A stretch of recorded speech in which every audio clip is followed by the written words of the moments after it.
Muy buenas tardes con todos y todas, soy Andrea Ortiz y el día de hoy en el Centro Académico Romanos hablaremos sobre las escuelas literarias. Primero, ¿qué es una escuela literaria? Una escuela literaria es considerada como una tendencia estética que se impone en un determinado momento y lugar, y es aceptado por autores y por el público en general.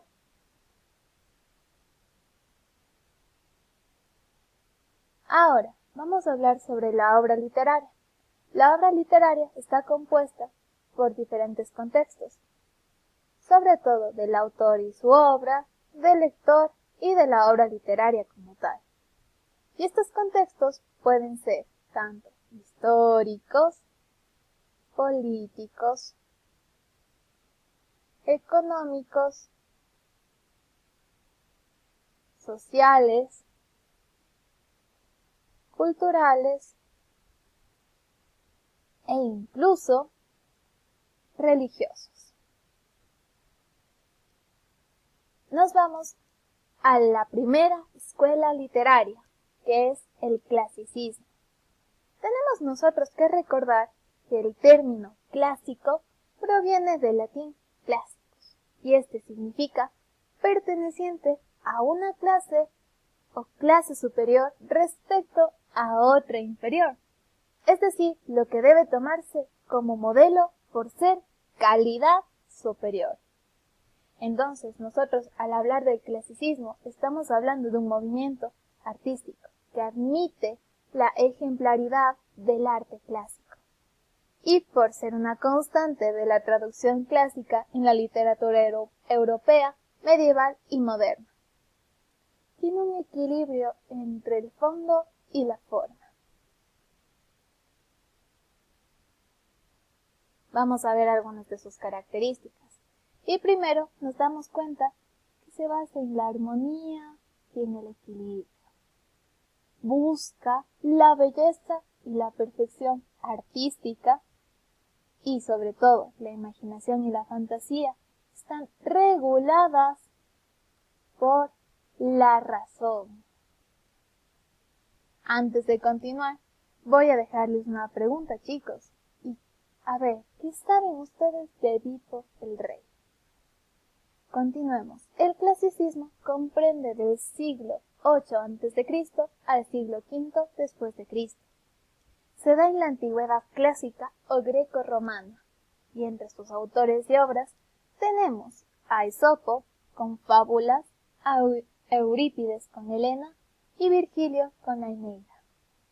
Veamos las respuestas de ustedes antes de continuar con Sófocles y Edipo el Rey.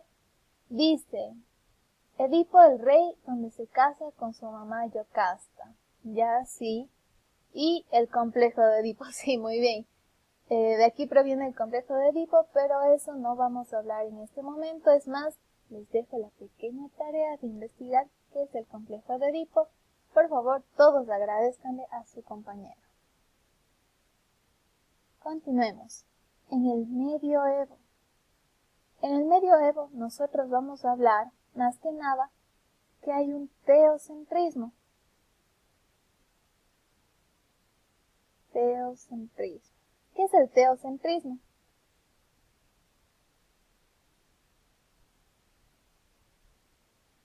A ver si alguien me dice.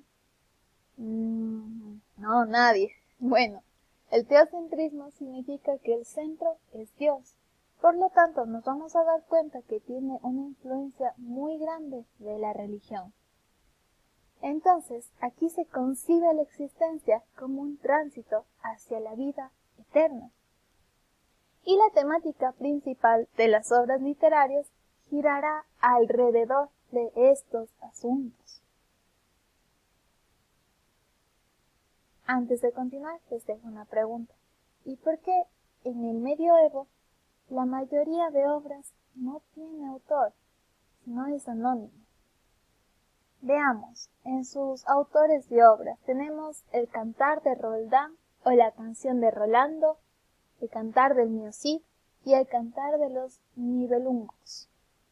Veamos las respuestas. Dice, por miedo, mataban a la gente en nombre de Dios, la iglesia tenía el poder. Ya, perfecto. Aquí vamos a hablar de la imposición religiosa que se dio en esta época. Generó, por supuesto, mucho miedo en la mayoría de sus seguidores, pues se imponían. Y si estos seguidores se oponían a esto, eran considerados herejes. Y recuerden que el castigo de un hereje era la tortura hasta que su ideología se transforme o directamente la muerte. Continuemos. Vamos a hablar ahora del Renacimiento.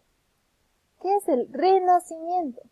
Se define esta época como el nacimiento de la humanidad y de la conciencia moderna tras un largo periodo de decadencia, recordemos a la Edad Medieval, y también se considera como la mayor revolución cultural de la historia del hombre. Veamos algunas de sus características. Aquí tenemos que comprender del siglo XV al siglo XVI. Aquí se genera un nuevo género, y este género es la novela. Voy a dejar una pregunta aquí también, a ver qué es el antropocentrismo. Después me responden. Veamos autores y obras.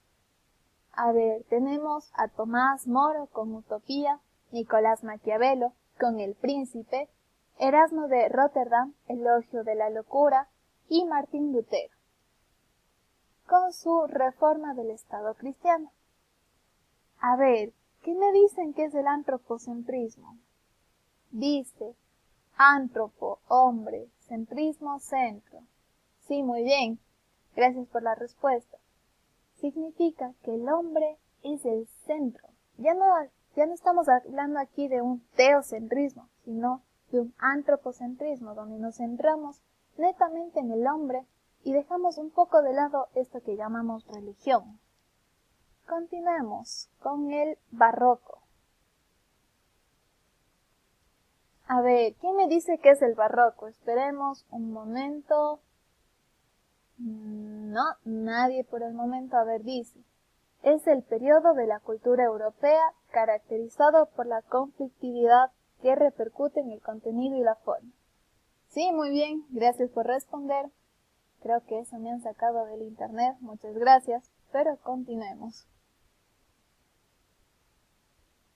El barroco comprende del siglo XVII y se adopta a una actitud pesimista, que ve al mundo de una manera negativa. Entre sus características literarias vemos que es muy exagerado. La ostentación, se recurre a lo maravilloso, a lo pintoresco, a lo colosal. Y esto a veces puede ser grotesco. Durante esta época se conciben dos corrientes literarias, que es el conceptismo y el culteranismo. ¿Y esto qué es? Me van a decir. Es un movimiento cultural que abarca desde la liquidación del gótico hasta el surgimiento del barroco. Es una revolución cultural con factores económicos, culturales y científicos. Es una tendencia poética refinada que surge en España con Luis de Góngora y produce una prosa de conceptos profundos y alambicados.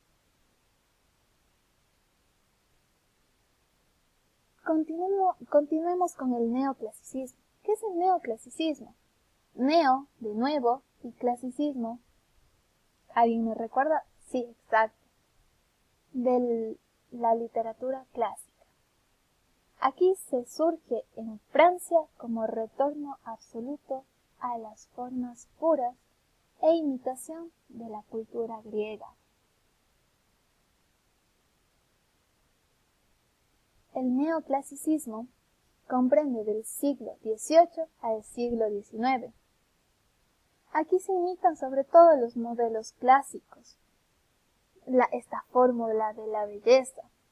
Aquí nosotros vamos a hablar que predomina la razón, la inteligencia y el deber sobre cualquier otro deseo, placer, sentimiento o incluso de la misma imaginación.